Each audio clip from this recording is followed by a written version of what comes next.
बहुत स्वागत है हमारे साइंस के सेशन में।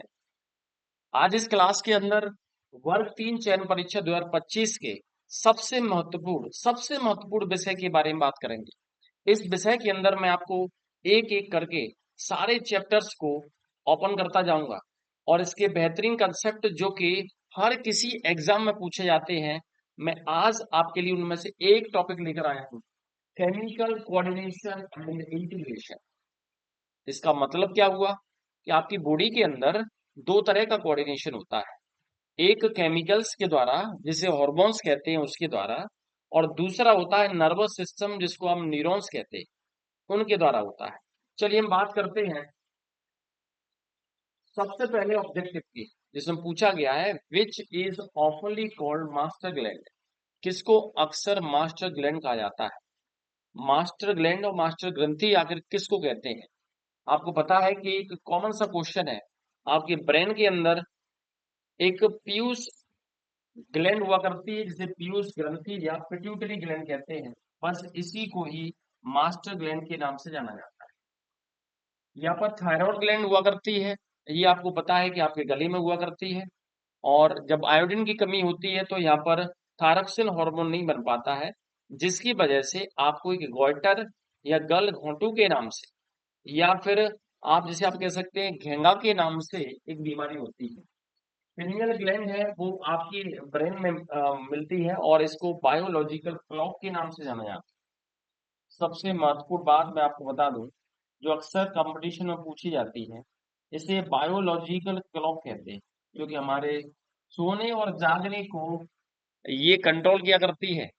ये आपके अवेक और स्लीपिंग साइकिल को कंट्रोल करती है, इसीलिए इसको बायोलॉजिकल क्लॉक कहते हैं। एड्रिनल ग्लैंड ये सबसे महत्वपूर्ण हार्मोन रिलीज करती है और उस हार्मोन को एड्रीनलिन हार्मोन कहते हैं, और यही हार्मोन इमरजेंसी हार्मोन के नाम से जाना जाता है। जब रियलिटी में जब आपको फियर होता है, डरते हैं आप, फिर आप उससे लड़ने की कोशिश करते हैं, लड़ नहीं पाते तो आप भागने की कोशिश करते हैं।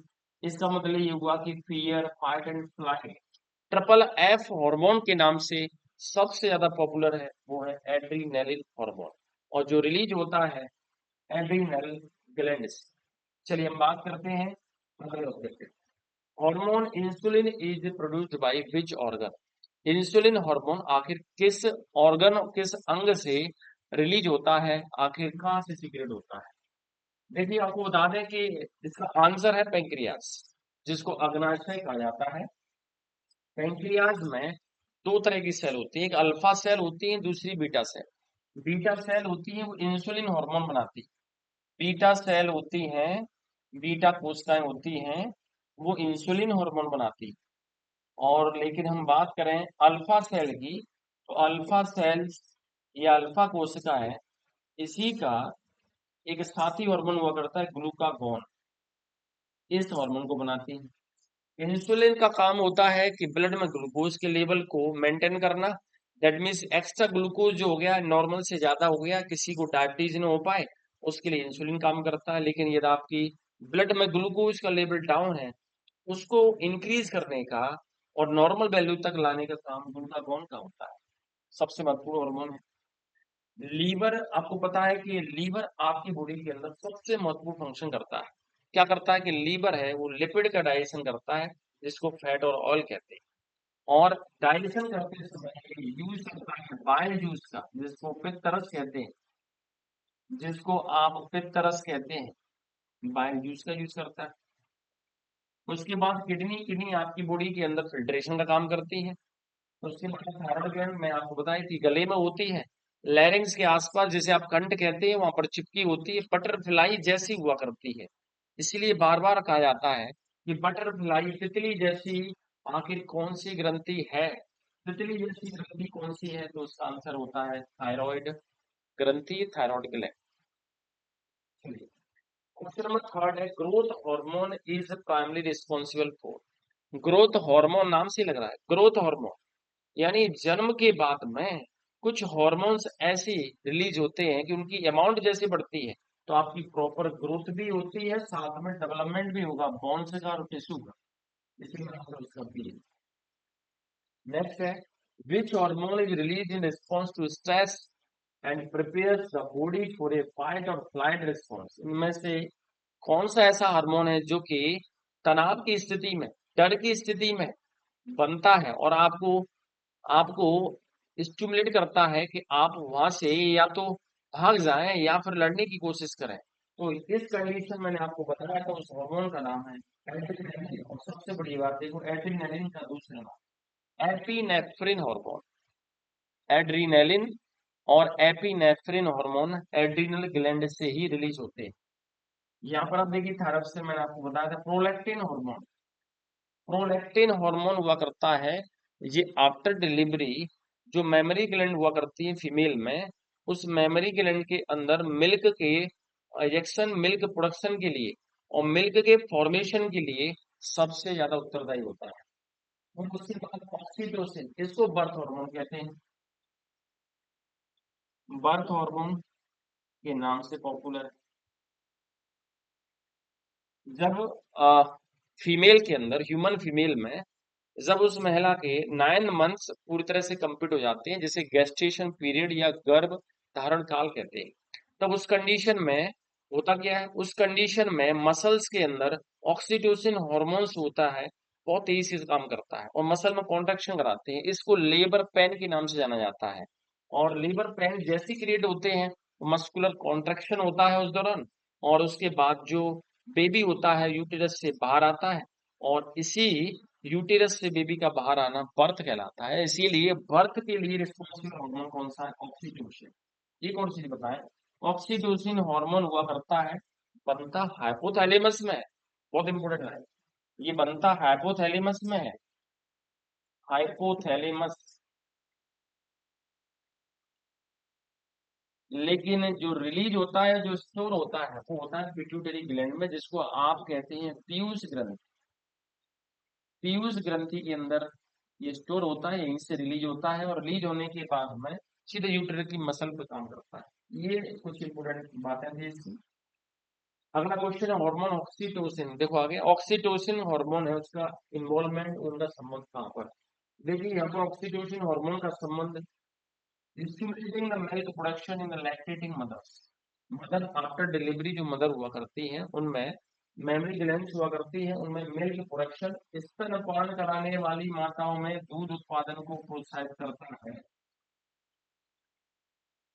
सिक्स है control the concentration of urine. Urine है डाइल्यूट होगा या फिर कंसंट्रेट होगा, मतलब यूरिन के अंदर पानी ज्यादा आएगा या कम आएगा, आखिर इस चीज को कौन कंट्रोल करेगा। तो इसमें सबसे महत्वपूर्ण हार्मोन देखिए, आंसर ये है एडीएच। एडीएच है, उसकी फुल फॉर्म होती है anti diuretic, anti diuretic hormone. और इस एडीएच का ही दूसरा नाम होता है वैसोप्रेसिन, वैसोप्रेसिन हार्मोन। एडीएच और वैसोप्रेसिन एक ही बात है, एडीएच का ही दूसरा नाम वैसोप्रेसिन। एडीएच और ऑक्सीटोसिन दोनों की कहानी ये है कि दोनों बनते हाइपोथैलेमस में, रिलीज होने के बाद पिट्यूटरी ग्लैंड के पोस्टीरियर पार्ट में, पोस्टीरियर पार्ट में स्टोर होते हैं, वहीं से फिर रिलीज होते हैं। और उसके बाद रिलीज होने के बाद एडीएच है वो किडनी में जाता है, नेफ्रॉन पे काम करता है, जिसको किडनी की फिल्ट्रेशन यूनिट माना जाता है।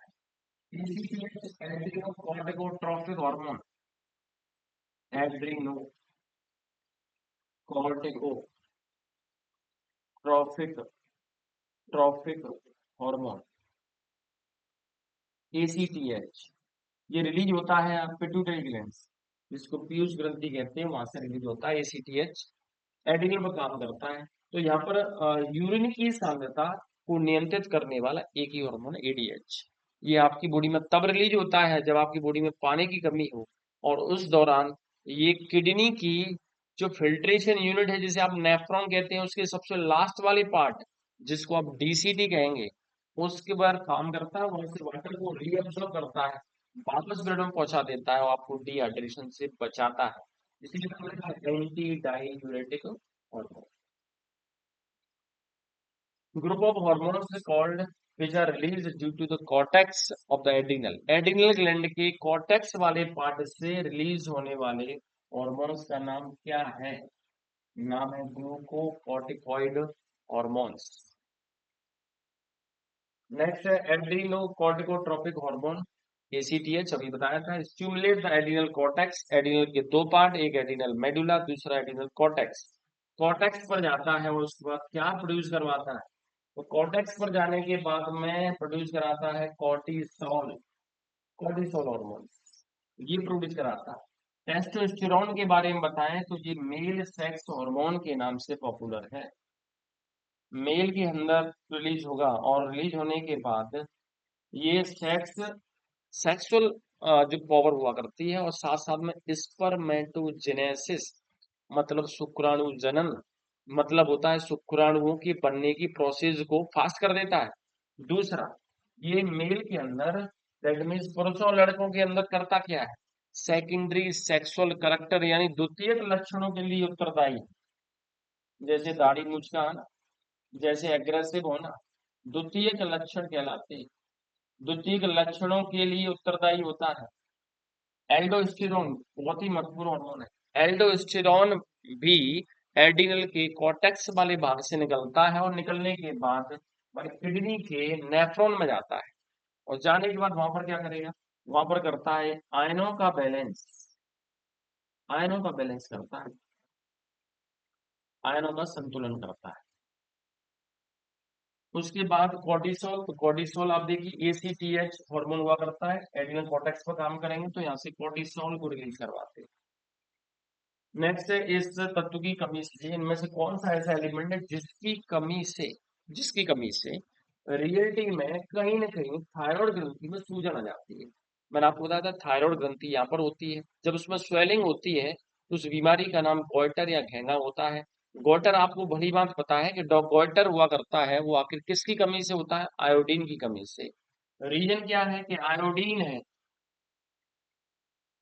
आयोडीन है आपको चाहिए किसके लिए, T4 यानी थायरॉक्सिन बनाने के लिए। और जब थायरॉक्सिन है, आयोडीन आपके नमक के अंदर प्रेजेंट नहीं है, बरसों तक नमक आप खा रहे हैं, आयोडीन की कमी होती है, T4 यानी थायरॉक्सिन नहीं बनता है। जब ये नहीं बनता तो बॉडी के अंदर बेसल मेटाबॉलिक रेट बीएमआर में डिस्टरबेंस होता है, और जैसी डिस्टरबेंस हुआ बॉडी डिमांड करती है, बॉडी डिमांड करती है इस बात की कि ज्यादा से ज्यादा थायरॉक्सिन बनाइए। थायरॉक्सिन बनाइए तो बनाया कौन, थायराइड ग्लैंड। और थायराइड ग्लैंड में इसी बात की स्वेलिंग होती है और पूरे गले को घेर लेती है, गले में घुटन होती है, इसीलिए इसे गल घोंटू बीमारी भी कहते हैं। और इसी वजह से आयोडीन की जहाँ कमी होती है वहां पर गल घोंटू दैट मीन्स गोइटर जैसी बीमारी हुआ करती है। अगला प्रश्न है, the hormone that participate in metabolism of calcium and phosphorus are called. ऐसे हार्मोन जो कैल्शियम और फास्फोरस की मेटाबॉलिज्म में इन्वॉल्व होते हैं, जो ब्लड में कैल्शियम फास्फोरस के लेवल को मेंटेन करते हैं, सबसे महत्वपूर्ण हार्मोन है कैल्सीटोनिन, देखिए लिखा हुआ है कैल्सीटोनिन, कैल्शियम। और कैल्सीटोनिन हार्मोन रिलीज होता है थायराइड ग्लैंड से, थायराइड ग्लैंड से, जिसे थायराइड ग्रंथि कहते हैं। ग्लाइकोजन ये हार्मोन नहीं है, ग्लाइकोजन के बारे में आपको बताना है, इसको एनिमल स्टार्च के नाम से जानते हैं। एनिमल स्टार्च इसका मतलब हमारे शरीर के अंदर जो भोज्य पदार्थ है, ग्लूकोज है, वो आखिर किस फॉर्म में स्टोर होता है, हमारे शरीर का संचित भोजन पदार्थ हुआ करता है वो ग्लाइकोजन है। और ये पेड़ पौधों में जो होता है वो स्टार्च है। पौधों में जैसे स्टोरेज फूड मटेरियल स्टार्च है, उसी तरह हमारी बॉडी के अंदर आखिर कौन सा है, ग्लाइकोजन। और इस ग्लाइकोजन को एनिमल स्टार्च कहते हैं।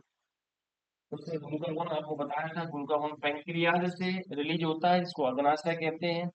ग्लूकागोन को रिलीज करने के लिए अल्फा सेल हुआ करती हैं, ये रिलीज करती है। यहाँ पर आंसर है कैल्सीटोनिन।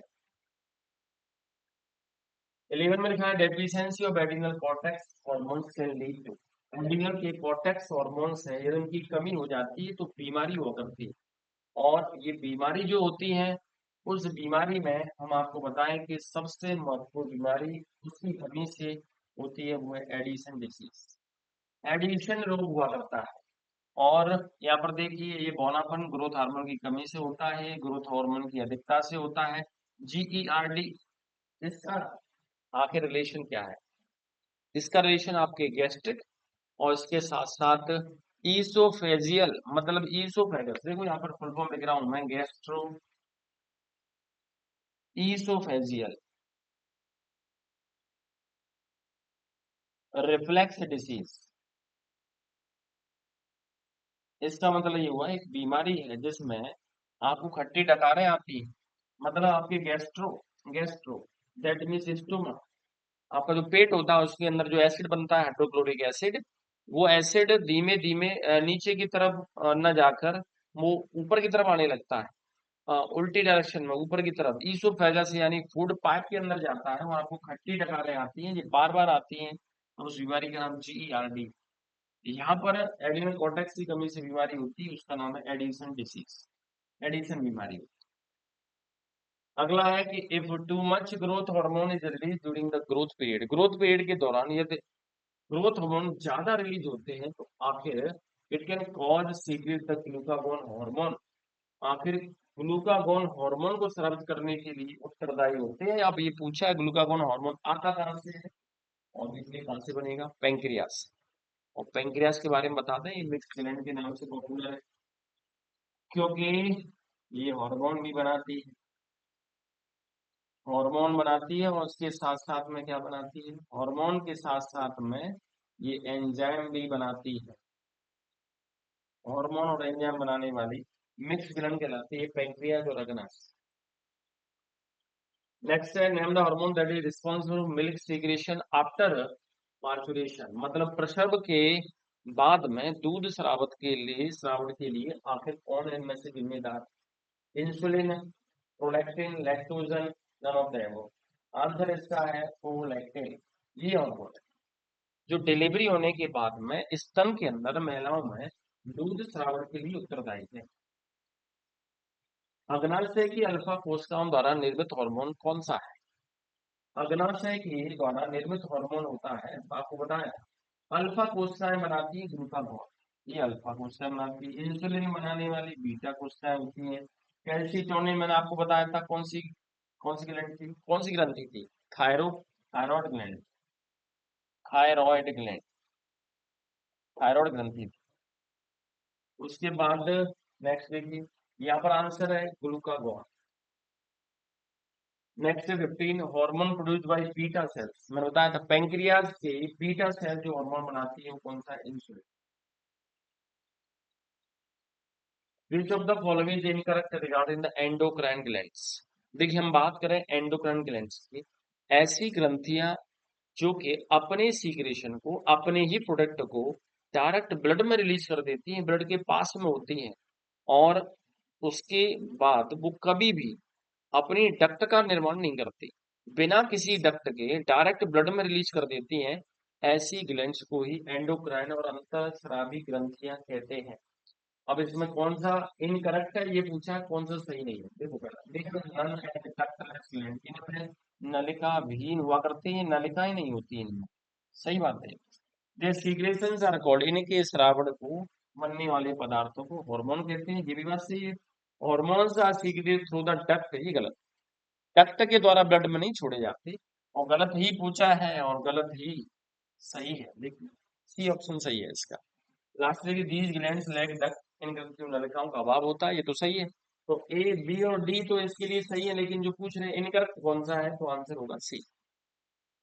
अगला देखिए, विच of the following is not an endocrine gland, इनमें से अंतःस्रावी ग्रंथि कौन सी नहीं है। मैं आपको बता दूं, अंतःस्रावी ग्रंथि वो ग्रंथि होती है जो कि हार्मोन बनाया करती है, इनके सीक्रेशन को हार्मोन कहते हैं, ये अपने सीक्रेशन को, अपने श्रावण को डायरेक्ट ब्लड में रिलीज कर देती हैं, ये कभी भी डक्ट या नलिका का उपयोग नहीं करती हैं। तो यहाँ पर अपने वो पिट्यूटरी ग्लैंड है जिसे पीयूष ग्रंथि कहते हैं, ये एंडोक्राइन होती है। फिर ये एंडोक्राइन एड्रिनल ग्लैंड, ये भी एंडोक्राइन है, केवल कौन सी नहीं है, सेबेसियस ग्लैंड, तो है क्या एक्चुअली, इसको कहते हैं ऑयल ग्लैंड। आपके चेहरे पर, आपके कान के अंदर जो सीबम बनाती है, जो कान के अंदर जो वैक्स जैसा बन जाता है, उसी को यही रिलीज करती है, और ये एंडोक्राइन ग्लैंड नहीं है क्योंकि ये हार्मोन नहीं बना।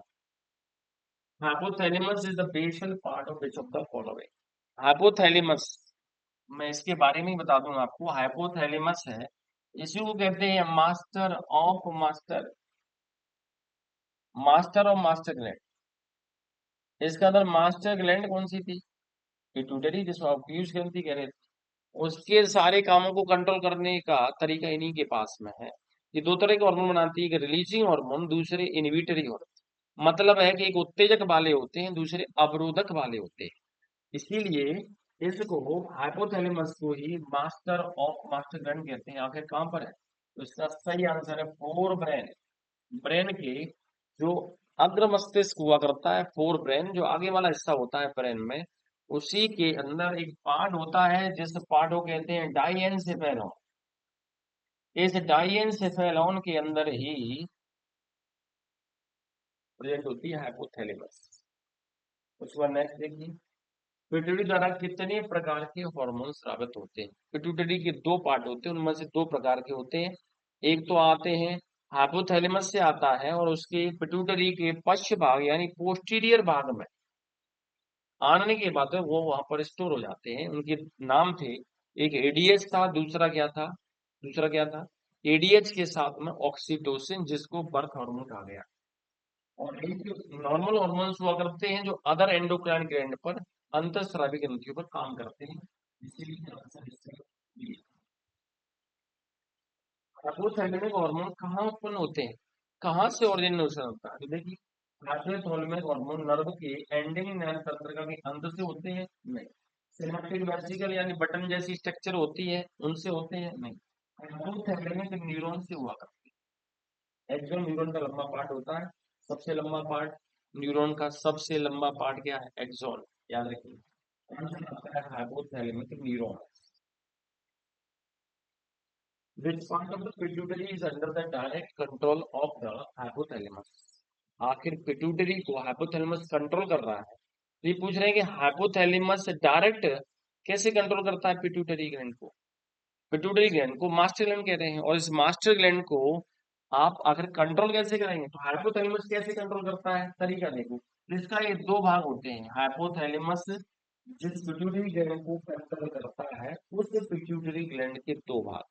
एक भाग होता है वो एंटीरियर, जिसको अग्र कहते हैं या फ्रंट कहते हैं। दूसरा होता है पोस्टीरियर, जो पश्च होता है, जो पिछला हिस्सा होता है। डायरेक्ट कंट्रोल की बात करें तो हाइपोथैलेमस के डायरेक्ट कंट्रोल में पोस्टीरियर पार्ट होता है, जिससे दो हार्मोन बताए थे। दो हार्मोन वहां से रिलीज हो रहे होते हैं, और दोनों हार्मोन के नाम फिर से बता देता हूँ। ऑक्सीटोसिन, जिसे बर्थ हार्मोन कहा गया, दूसरी बार बता रहा हूँ। ऑक्सीटोसिन जिसे बर्थ हार्मोन कहते हैं। और एक होता है एडीएच, एंटी डायूरेटिक हार्मोन, इसी का नाम होता है वैसोप्रेसिन। वैसोप्रेसिन, इसका मतलब है कि रक्त वाहिका को दबा देता है, बीपी बढ़ा देता है। वैसोप्रेसिन, वैसल को दबाना, बीपी बढ़ाना। आंसर है। In how many parts the pituitary is divided? दो भाग होते हैं, एक एंटीरियर, दूसरा पोस्टीरियर। लेकिन मैं आपको एक और चीज बता दूं कि एंटीरियर और पोस्टीरियर के बीच में एक छोटा सा भाग और होता है, और ये पास मीडिया कहलाता है। मीडिया मतलब बीच में। ये लेकिन एंटीरियर पिट्यूटरी में ही अक्सर मिला होता है, 98% तक मिला हुआ है। और इससे एक हार्मोन बनता है जिसको मेलेनोसाइट स्टिमुलेटिंग हार्मोन कहते हैं, MSH. MSH, melanocyte melanocyte stimulating hormone कहा जाता है, स्टिमुलेटिंग हार्मोन कहते हैं। जी, हमारे शरीर के अंदर जो स्किन हुआ करती है, उस त्वचा में मेलानिन पिगमेंट बनाने में हेल्प करते हैं। इस पिगमेंट कैसे बनता है? पिगमेंट जैसे कितना भी गोरे हो आप, जैसे धूप में जाते हो, धूप में जैसे जाते हो हल्के से काले पड़ जाते हैं। काले कैसे पड़े? कि एमएसएच रिलीज होता है, वो रिलीज होने के बाद में मेलेनोसाइट जो कोशिकाएं हुआ करती है, उनको बार बार टॉर्चर करते हैं, ट्रिगर करते हैं, इस बात के लिए कि आपको क्या बनाना है? Melanin pigment. और जैसे मेलेनिन पिगमेंट बनता है, आपकी स्किन ब्लैक हो जाती है, आप बच जाते हैं स्किन कैंसर से। अगला देखिए, which of the following hormone is not secreted by past distal region of pituitary? Pituitary का वो भाग जिसे आप पोस्टीरियर कह रहे थे, उसी का दूसरा नाम पास्ट डिस्टलिस हुआ करता है। पूछ रहे हैं कि इनके द्वारा कौन सा हार्मोन नहीं बनाया जाता है। तो देखो, पांच डिस्टिलेज के द्वारा कौन सा नहीं बनाया जाता, एक प्रोलैक्टिन, दूसरा ग्रोथ हार्मोन, तीसरा फॉलिकल स्टिमुलेटिंग हार्मोन, और चौथा हुआ करता है ऑक्सीटोसिन। तो यहाँ पर आप देखिए कि पांच डिस्टिलेज क्षेत्र से जो हार्मोन बनता है वो तो एक ही है, सी नॉट कोटा है यहाँ से। कौन सा बनता है, तो आंसर ये जो बनता है। बाकी एक, दो, तीन, शुरुआत के तीन नहीं बनते, तीन बनते हैं किससे, एंटीरियर भाग से, इसलिए नॉट कोटा है, यहाँ पर नहीं कोटा है। कौन सा बनता है ये आंसर। 24 में लिखा हुआ है low secretion of growth hormone which of the following disease can occur. वृद्धि हार्मोन है, यदि उसका श्रावण कम हो तो आखिर कौन सी बीमारी हो जाती है। वृद्धि हार्मोन का श्रावण कम हो, बीमारी हो जाती है, डॉर्फेज बोना पर आता है। और यदि वृद्धि हार्मोन अधिक हो जाए तो उसमें बचपन में अधिक हो जाए तो एक्रोमेगाली होती है। और उसके बाद यदि एडल्ट में, वयस्क में यदि अधिक हो जाए तो बीमारी होती है जाइगेंटिज्म, विशालकाय शरीर हो जाता है। ये थायराइड ग्रंथि आप जानते हैं, आंसर इसका सी। अगला है what is the name of the adrenal cortex outer layer. Adrenal cortex की तीन लेयर हुआ करती है, उसमें सबसे बाहर वाली लेयर को कहते हैं जोना रेटिकुलरिस। जोना रेटिकुलरिस कहते हैं सबसे बाहर वाली लेयर। अगला है what condition result from a lack of hormones produced by the adrenal cortex. Adrenal cortex की कमी से, मैंने आपको पहले ही बताया था, एड्रिनल कॉर्टेक्स की कमी से बीमारी का नाम एडिशन डिसीज। देखो यहाँ पर एक बीमारी आई डायबिटीज इंसिपिडस, मैं इसके बारे में बता दूं आपको। जिसे आप डायबिटीज कहते हैं उसका पूरा नाम डायबिटीज मेलिटस है। मेलिटस का मतलब मीठा, मीठे का संबंध ग्लूकोज से होता है। यानी ग्लूकोज है उसकी यदि अधिकता हो गई आपके ब्लड में, नॉर्मल से ज्यादा हुआ, और इंसुलिन का लेवल हुआ कम, तो इसका मतलब ये हुआ कि आपको डायबिटीज मेलिटस होने के चांस सबसे ज्यादा है। तो जैसे आप डायबिटीज कहते हैं, वो डायबिटीज जिसे मधुमेह बीमारी कहते हैं, शुगर बीमारी कहते हैं, वो डायबिटीज मेलिटस होती है। डायबिटीज मेलिटस, मेलिटस का मतलब मीठा, डायबिटीज मेलिटस होती है वो। लेकिन जिसे आप डायबिटीज इंसिपिडस कहते हैं, वो बीमारी किसकी कमी से होती है। बहुत ही बेहतरीन क्वेश्चन है। वो बीमारी होती है एडीएच की कमी से, इसकी डेफिशिएंसी से होती है, एडीएच की कमी से। अगला क्वेश्चन, कैटेकोलामाइन का स्रावण आखिर कहाँ से होता है। मैं आपको बता दूं कि जो कैटेकोलामाइन जिन्हें आप कहते हैं वो होते हैं दो हार्मोन। कैटेकोलामाइन जिन्हें आप कह रहे हैं, कैटेकोलामाइन, इसमें आते हैं दो हार्मोन, एक का नाम एड्रीनेलिन, एड्रीनेलिन, और दूसरी का नाम नॉर एड्रीनेलिन। और सबसे बढ़िया बात आपको बता दें, इन दोनों को मिलाकर ही कहते हैं कैटेकोलामाइन। और ये दोनों हार्मोन कहाँ से आते हैं, एड्रीनल के कॉर्टेक्स से, एड्रीनल के मेडुला से आते हैं। क्योंकि दो भाग हैं एड्रीनल ग्लैंड के, एड्रीनल ग्रंथि के दो भाग। सबसे अंदर वाला भाग जो बीच में होता है वो मेडुला कहलाता है, और बाहर वाला भाग होता है उसको कॉर्टेक्स कहते हैं। कॉर्टेक्स से ढेर सारे हार्मोन बताए थे मैंने, दो इंपोर्टेंट बताए थे, एक कॉर्टिसोल, दूसरा एल्डोस्टेरॉन। फिर मैंने आपको कॉर्टेक्स के बाद में एड्रिनल के मेडुला भाग से दो हार्मोन बनते हैं, एड्रिनलिन, नॉर एड्रिनलिन। इनको कहते हैं कैटेकोलामाइंस, कैटेकोलामाइंस। नेक्स्ट है what is the exact location of the adrenal gland. जिसे एड्रिनल ग्रंथि कहते हैं उसकी एग्जैक्ट लोकेशन क्या है। तो एड्रिनल, रीनल का मतलब मैं आपको बता देता हूँ। रीनल जहाँ लिखा हो उसका मतलब होता है किडनी। जैसे मैंने कहा रीनल आर्टरी, तो इसका मतलब है किडनी के लिए रक्त ले जाने वाली धमनी। इसके बाद मैंने कहा रीनल वैन, किडनी से रक्त वापस लाने वाली जो सिरा होती है, वैन होती है, उसको कहते हैं। यदि मैंने कहा कि रेनाइटिस हो गई तो इसका मतलब ये हुआ कि रीनल यानी किडनी के अंदर कुछ हो गया। फिर मैंने कहा कि रीनल कैलिकुली मतलब होता है कि किडनी के अंदर कुछ पत्थर बन गए, जिसको पथरी कहते हैं। तो रीनल का संबंध किडनी से होता है। देखिए किडनी, किडनी ऊपर है। और उसके बाद में नेक्स्ट है what form does the thymus gland है। थाइमस ग्लैंड हुआ करती है, तो मैं आपको बता दूं ये थाइमस ग्रंथि जो हुआ करती है ये भी एंडोक्राइन ग्रंथि। और इस एंडोक्राइन और अंतःस्रावी ग्रंथि की खासियत क्या है। थाइमस ग्लैंड आखिर है कहाँ पर आपकी बॉडी में? तो थाइमस ग्लैंड या फ्रंट पर जो लंग्स हुआ करते हैं, रिब्स होती है, यहाँ पर एक स्टर्नम होती है, स्टर्नम, यहाँ पर स्टर्नम, इस स्टर्नम से जुड़ी हुई एक ग्लैंड होती है, इसको कहते हैं थाइमस ग्लैंड। इसकी खासियत है, उम्र जैसी बढ़ती जाती है इसका साइज छोटा होता जाता है। और ये थाइमोसिन, थाइमोसिन, इनके हॉर्मोन्स को थाइमोसिन कहते हैं, थाइमोसिन। और ये थाइमोसिन हार्मोन होते हैं, आखिर क्या काम करते हैं? हमारे शरीर को, छोटा बालक है उसके शरीर को प्रतिरक्षा देते हैं, इम्यूनिटी देते हैं, बीमारी से बचाते हैं। इसलिए थाइमोसिन हार्मोन हुआ करते हैं। वो वास्तव में देखा जाए तो टी और साथ में बी लिम्फोसाइट, टी लिम्फोसाइट और बी लिम्फोसाइट के बनाने के लिए और उनके मैचुरेशन के लिए, परिपक्व होने के लिए उत्तरदायी हैं टी लिम्फोसाइट और बी लिम्फोसाइट। जो WBC के प्रकार होते हैं, जो हमारे रक्त के अंदर पाए जाते हैं, ब्लड के अंदर, उनमें दो सबसे महत्वपूर्ण होती हैं जो हमें बीमारी से बचाती हैं, एक टी लिम्फोसाइट और दूसरी बी लिम्फोसाइट। तो यहाँ पर इनका रोल है। यहाँ पर शेप की बात करें, कैसा शेप है? लॉब्यूलर है, इसका शेप लॉब्यूलर माना जाता है। अगला है TCT का श्रावण आखिर में से कौन करता है? TCT है उसका कंप्लीट फॉर्म, देखिए क्या है, इसको कहते हैं थायरो कैल्सीटोनिन, थायरोकैल्सीटोनिन, TCT।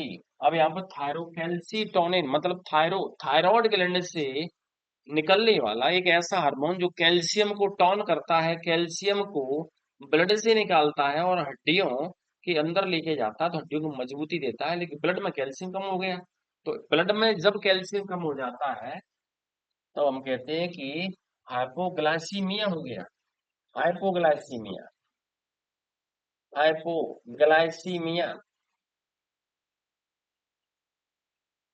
इमिया का मतलब होता है रक्त, ग्लूकोज की कमी। हाइपो का मतलब कम होना, sorry sorry sorry sorry, I am very sorry.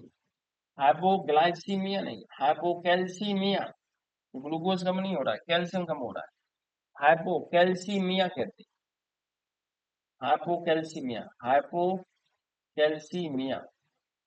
Hypo means कम होता है, कैल्शियम की कमी हुई किसमें? रक्त में। तो रक्त में कैल्शियम की कमी हुई, लेकिन हमारी हड्डियों के अंदर कैल्शियम है, वो लगातार बढ़ता गया, हड्डियां मजबूत की गई, तो वो हार्मोन हुआ करता है TCT। लेकिन इसके विपरीत मैं आपको बता दूं, इसके विपरीत ये काम करता है हार्मोन जो कि थायराइड ग्लैंड के ऊपर, थायराइड ग्रंथि के ऊपर ही चार ग्रंथि पाई जाती है, चार ग्रंथि, मतलब एक ही ग्रंथि के चार टुकड़े पाए जाते हैं, जिनको कहते हैं कि ये डबल पेयर में है, और उस ग्रंथि का नाम होता है पैराथायरॉयड ग्रंथि, पैराथायरॉयड,